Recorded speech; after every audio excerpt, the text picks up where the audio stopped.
Hey guys, so today I'm going to show you how to make a clay poppy flower. As you can see, I have 4 petals here. Now I have run it through my clay machine at number 3, so we want kind of a medium thickness that's easy to work with. Now I saved one of these for you to show you the edge. So I use a circle cutter.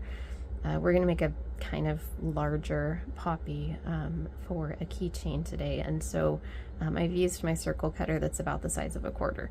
Now the purpose of using the cutter is not to have exact edges, circle edges, but it's to make sure that each petal is approximately the same size and thickness. But as you can see, the cutter will sometimes leave a rough edge, which ends up looking really bad on the flower itself. So I rotate the circle in my hands like this, which pushes in that kind of frayed edge there. So now I have 4 petals. Now I'll show you how I'm going to shape these to make them look like a poppy. And I was really excited when I came up with this design because it was really easy and people recognize them as poppies. So, you know, that's a win. All right, so I'm going to kind of stabilize the piece of clay here with my large steel ball tool. And I'm going to take this end, this little scoopy tool here thing. I don't even know what they're called, so ignore my language about my tools here. Now I'm going to make the edges a little bit scalloped. So I'm just going to push them in here.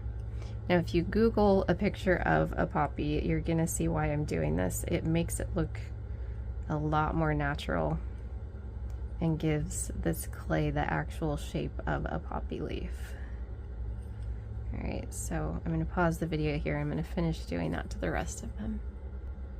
All right, so I finished scalloping my edges here, and now what I'm going to do is take the largest end of the ball tool here, and I'm going to flatten it out just a little bit, just using kind of rolling motions.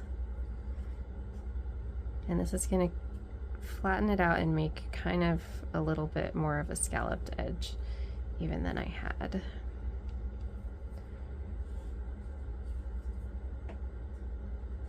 Now these tools are, to me, they're essential. I mean, you can't make clay flowers without these stainless tools. I've had a plastic one before and the plastic did not work well because it stuck to the clay really bad, and so I would highly recommend the metal end so your clay doesn't stick to it. Okay, so once it gets kind of flat enough there, you can start rolling around the edge and it'll create that rounded bowl, like a little clay bowl. And then I just kind of keep working on flattening out the edges here, and you're going to get a bit of a scalloped flat petal.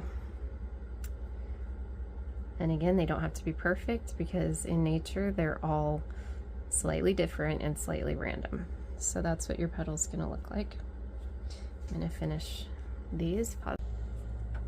Alright, so I have flattened out my pieces, and as you can see, I made these 2 just a little bit larger and thinner than these 2. And so we're going to start assembling them, and I'll show you how poppies are kind of random. And so I mean, they're not random, they're a little bit offset, so you don't want this symmetrical. The trick to making it look natural is not having it symmetrical. So you're going to put those 2 on top of each other like that, just overlapping a bit. And I always put my Sculpey liquid clay in between for adhesion. And so then we're going to do just another little dot next.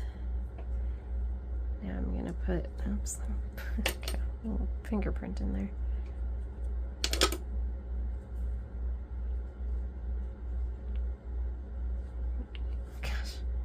Let's stay. This is, oh my word. See, stuff happens. So I'm okay, this is a perfect example. I'm gonna keep this on the video for you guys because this is a perfect example of why I love using Sculpey Primo, because it's very forgiving. You can be a complete klutz, which I am half the time with my designs, and you can still end up with a finished product. Okay, so one more dab here, and then this very last piece, which I'm gonna make sure that little ruffled edge shows and isn't covered up by anything. So put that right there. Okay, now it may look a little weird right now, but I promise it's gonna turn out looking like a poppy. So we're gonna smash that down together just a little bit. Kind of curl that up over the edge.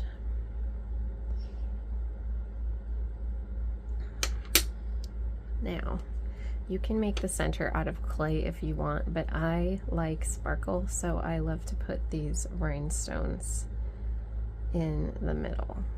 And I glue these in there. I tried doing it with translucent clay one time, and a couple of them held up and a couple of them didn't, so I really didn't want to take that chance again. So, but the reason I put it in the clay before I bake it, I push it down and I make an impression, because then you're going to have your spot to glue it that's very secure.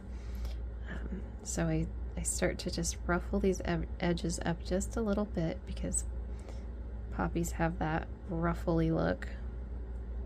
Just kind of keep rotating and ruffling until you get the shape that you want.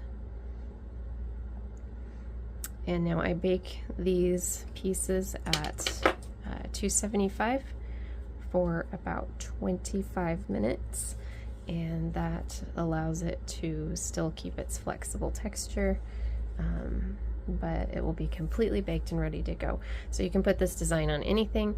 I think I'm going to use it on a keychain. I might do a bracelet. I don't know. But the cool thing is you can just make as many of these as you want. You can glue them onto your piece before or after. I would recommend before. I like doing clay to clay with a layer of translucent in there, because that's the most secure bond you're going to end up getting. Except with these, the translucent clay did not love sticking to the rhinestone pieces, and so I make the impression, glue it on afterwards, and you're good to go. So I hope you enjoyed this video. Thank you so much for watching. Don't forget to like, subscribe, share, all that good stuff, and I hope to see you next time.